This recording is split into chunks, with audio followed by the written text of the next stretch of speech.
राधे राधे दोस्तों, कैसे हैं आप लोग। मैं शुभी जैन आप लोगों का अपने इस YouTube चैनल अनोखी सहेली में स्वागत करती हूँ।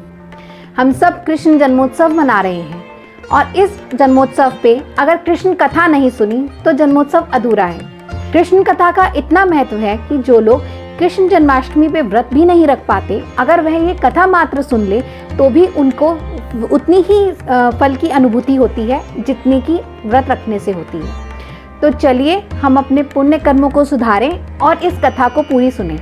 ये कथा पूरी सुनिएगा, क्योंकि जैसे हम व्रत को बीच में नहीं छोड़ते, ऐसे ही कथा को भी पूरा सुना जाता है, बीच में नहीं छोड़ा जाता। तो चलिए कथा प्रारंभ करते हैं। द्वापर युग में जब पृथ्वी पर राक्षसों का बहुत ज्यादा अत्याचार बढ़ गया तो पृथ्वी माता गौ माता का रूप लेकर ब्रह्मा जी के पास गई और उनसे अपने उद्धार के लिए विनम्र निवेदन किया। ब्रह्मा जी और सभी देवता भी पृथ्वी पर बढ़ते पाप कर्मों की वजह से चिंतित थे। ब्रह्मा जी अपने साथ सभी देवताओं को और पृथ्वी माता को लेकर क्षीर सागर में विष्णु जी के पास गए। विष्णु जी के पास पहुंचकर उन्होंने सबने विनम्र निवेदन करा और स्तुति करी विष्णु जी की। तो विष्णु जी ने उनसे आने का कारण पूछा। उन सब ने कहा कि पृथ्वी पर पाप कर्म बहुत बढ़ गए हैं। पृथ्वी माता ने कहा कि हे प्रभु, अब मैं पाप के बोझ तले दब रही हूँ और अब मैं और पाप का बोझ नहीं सह सकती, कृपया कर मेरा उद्धार करें। तभी विष्णु जी ने मुस्कुराते हुए कहा कि आप निश्चिंत हो जाइए, आप आश्वस्त हो जाइए और चिंता ना करिए, मैं नर रूप में अवतारित होऊंगा, मगर मेरे से पहले मुनि कश्यप वासुदेव रूप में जन्म लेंगे। मैं वासुदेव और देवकी जी की संतान के रूप में जन्म लूंगा और पृथ्वी का उद्धार करूंगा। यह कहकर कृष्ण जी ने सभी देवताओं को कहा कि आप सब भी ब्रज भूमि पर यादव कुल में गोप गोपियों के रूप में और नंद बाबा और यशोदा के रूप में जन्म ले लीजिए। ऐसा कहकर विष्णु जी अंतर्ध्यान हो गए। सभी देवताओं ने नंद बाबा और यशोदा के रूप में, कुछ ने गोपियों के रूप में जन्म ले लिया ब्रजभूमि पर। उधर मथुरा में एक राजा राज्य करते थे जिनका नाम था उग्रसेन। उग्रसेन के 9 पुत्र थे। उनमें से सबसे बड़ा पुत्र था, उसका नाम था कंस। कंस बहुत ही अधर्मी था। वह इतना अधर्मी था कि उसने अपने खुद के पिता को ही बलपूर्वक सिंहासन से उतारकर कारागृह में डाल दिया और खुद सिंहासन पर बैठ गया। उसकी चचेरी बहन के रूप में देवकी जी ने जन्म लिया। कंस को अपनी चचेरी बहन देवकी जी से अपनी सगी बहन से भी ज्यादा स्नेह था। कंस उनसे इतना प्रेम करता था कि वो किसी भी तरीके से चाहता था कि वह खुश रहे। जब देवकी जी विवाह योग्य हो गई तो कंस ने अपने ही मित्र जो कि वासुदेव जी थे उनसे अपनी बहन की विवाह के लिए प्रस्ताव रखा और ऐसे ही देवकी जी का और वासुदेव जी का विवाह हो गया। कंस इतना स्नेह करता था अपनी बहन से, तो इसलिए उसने कहा कि मैं अपनी बहन को खुद सारथी बनकर विदा करूंगा। जैसे ही कंस रथ पर चढ़ा और थोड़ी ही आगे बढ़ा था, तभी आकाशवाणी हुई कि हे कंस, जिस बहन से तू इतना स्नेह करता है, जिसको तू आज विदा कर रहा है, उसी की 8वीं संतान तेरी संहारक होगी और वही तेरा काल बनेगी। कंस को यह सुनकर बहुत क्रोध आया और वह क्रोधित होकर देवकी जी को मारने दौड़ा। जैसे ही कंस क्रोधित होकर देवकी जी को मारने दौड़ा, तभी वासुदेव जी ने आगे आकर उससे कहा कि हे कंस, एक अबला नारी को मारना तुम्हें शोभा नहीं देता। ये तुम्हारी बहन है और इसकी संतान से तुम्हें भय है, देवकी से तुम्हें भय नहीं है। जैसे ही देवकी का कोई भी गर्भ ठहरेगा और जो भी संतान होगी, मैं उसे तुम्हें सौंप दूंगा, फिर तुम जो ठीक लगे वह करना। कंस ने वासुदेव जी की बात पर विश्वास कर लिया, क्योंकि वासुदेव जी कभी झूठ नहीं बोलते थे। कंस ने कहा, लेकिन तब तक जब तक तुम्हारी 8वीं संतान नहीं हो जाती, तुम दोनों को कारागृह में रहना होगा। वासुदेव जी ने और देवकी जी ने इस बात को स्वीकार करा और वे कारागृह में रहने लगे। समय व्यतीत होता गया। वासुदेव जी की पहली संतान हुई। देवकी जी की और वासुदेव की पहली संतान का नाम कीर्तिमान रखा गया। वासुदेव जी ने अपने वचन अनुसार वह संतान कंस के पास सौंप दी और कहा कि जो तुम्हें ठीक लगे वो करो। कंस ने जब उस मासूम से बच्चे का चेहरा देखा तो उसके मन में ममता और दया का भाव आ गया। उसे लगा कि ये तो पहली संतान है, मेरे लिए तो भय 8वीं संतान से है, तो मैं इसको क्यों मारूं? इससे तो अच्छा मैं इसे छोड़ देता हूँ। कंस ने ये बात कहकर वासुदेव जी को कहा कि आप इसे ले जाइए, मुझे भय 8वीं संतान से है। ये कहकर जब वासुदेव जी कारागृह में अपने बच्चे को वापस ले गए, तभी वहां पे देवताओं ने देखा कि कंस के मन में दया और ममता आ गई है।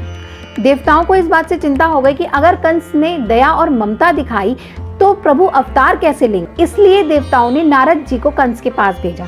नारद मुनि एक कमल का फूल लेकर कंस के पास पहुंचे और कंस से कहा कि कंस, इसमें से पहली पंखुड़ी कौन सी है और 8वीं पंखुड़ी कौन सी है, मुझे गिन के बता दो। कंस ने एक बार कोशिश करी, लेकिन उसके बाद उसने कहा कि प्रभु मैं नहीं बता सकता। तो नारद जी ने कहा कि जब तुम ये नहीं कह सकते कि इसकी पहली पंखुड़ी कौन सी है और 8वीं पंखुड़ी कौन सी है, तो तुम कैसे जानोगे कि देवताओं के अनुसार पहली संतान कौन सी है और 8वीं संतान कौन सी है।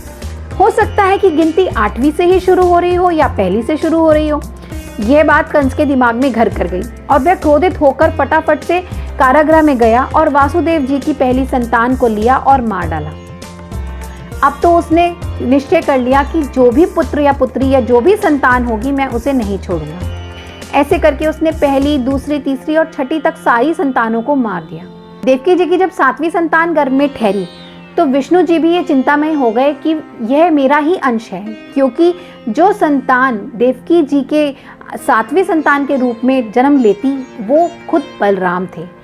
तो विष्णु जी ने योग माया को यह आज्ञा दी कि यह संतान जो देवकी जी के गर्भ में है उसे तुम नंद बाबा के घर में रह रही रोहिणी माता के गर्भ में जगह दे दो।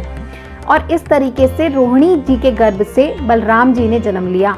और यहाँ मथुरा में सबको लगा कि देवकी जी का वह गर्भ खराब हो गया है। कंस भी इस बात से खुश था कि चलो मेरे हाथों से ये पाप नहीं हुआ, मुझे उसे नहीं मारना पड़ा। अब बारी थी 8वीं संतान की, जिसका सभी को इंतजार था। कंस भी इस बात की प्रतीक्षा कर रहा था कि कब 8वीं संतान हो और कब मैं उसे मार के भयमुक्त हो जाऊं। उसने सेना बढ़ा दी कारागृह के बाहर।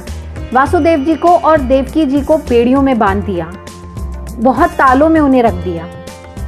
और आखिर वह दिन आ ही गया जिस दिन भाद्रपद में की शुक्ल पक्ष की अष्टमी तिथि वाले दिन रोहिणी नक्षत्र में कृष्ण जी ने जन्म लिया। अर्धरात्रि का वह समय ऐसा मनमोहक हो गया था। सभी देवता पुष्पों की वर्षा कर रहे थे। सारे ही धरती, जानवर सभी प्रसन्न थे कि हमारे प्रभु ने जन्म ले लिया है। देवकी जी और वासुदेव जी को विष्णु जी ने अपने चतुर्भुज रूप में दर्शन दिए। उन्होंने वासुदेव जी को कहा कि मुझे आप गोकुल में नंद बाबा के यहाँ एक कन्या जन्मी है, वहाँ आप मुझे छोड़ाइए और उस कन्या को यहाँ लाके कंस को दे दीजिए। वह कन्या भी योग माया का ही रूप थी।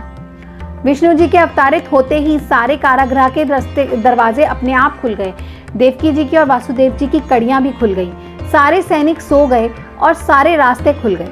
वासुदेव जी ने कृष्ण जी को एक छोटी सी टोकरी में बिठाया और कारागृह से होते हुए यमुना नदी के तट पर पहुंच गए। वासुदेव जी ने जैसे ही यमुना की नदी में अपना पैर रखा, वैसे ही यमुना का जलस्तर पूरा ऊपर तक आ गया। यमुना जी विष्णु जी की पटरानी है। वह अपने प्रभु के दर्शन करना चाह रही थी और उनके पैर छूना चाहती थी। जैसे ही कृष्ण जी ने अपना पैर यमुना से छुआया, वैसे ही यमुना का स्तर घटता चला गया। इतनी तेज बारिश थी, लेकिन उस बारिश में शेषनाग ने अपने फन की छतरी बनाकर प्रभु के ऊपर कर दी और प्रभु को एक बूंद भी नहीं आने दी। इस तरीके से नंद बाबा के घर गोकुल में वासुदेव जी पहुंचे। वहां उन्होंने देखा कि यशोदा मैया के पास एक कन्या लेटी हुई है। उन्होंने उस कन्या को उठाया और कृष्ण जी को वहां उस कन्या की जगह पे रख दिया और उस कन्या को लेकर वापस मथुरा आ गए। कारागृह में सारे बेड़ियां अपने आप लग गई। कारागृह अपने आप वापस बंद हो गया और उस कन्या को उन्होंने कंस को सौंप दिया। वह कन्या योग माया का रूप बनकर कंस के हाथ से छुट के चली गई और योग माया ने उन्हें यह संदेश दे दिया कि जिसकी तू प्रतीक्षा कर रहा था, तेरा वह काल तो जन्म ले चुका है। और इस तरीके से कृष्ण जी का जन्म हुआ और उधर नंद बाबा के यहाँ खूब अच्छे से कृष्ण जी का जन्मोत्सव मनाया गया और हम सब भी आज कृष्ण जी का जन्मोत्सव मना रहे हैं। तो कैसी लगी आप लोगों को कृष्ण जन्म की एक कथा? आप लोग कमेंट्स में मुझे ज़रूर बताइएगा। मेरे चैनल को सब्सक्राइब करें, मेरे वीडियोस को लाइक करें और शेयर करें और इस जन्म कथा को और लोगों के साथ भी शेयर करें ताकि और लोग भी इस कथा का लाभ उठा सकें। तो हैप्पी जन्माष्टमी। राधे राधे।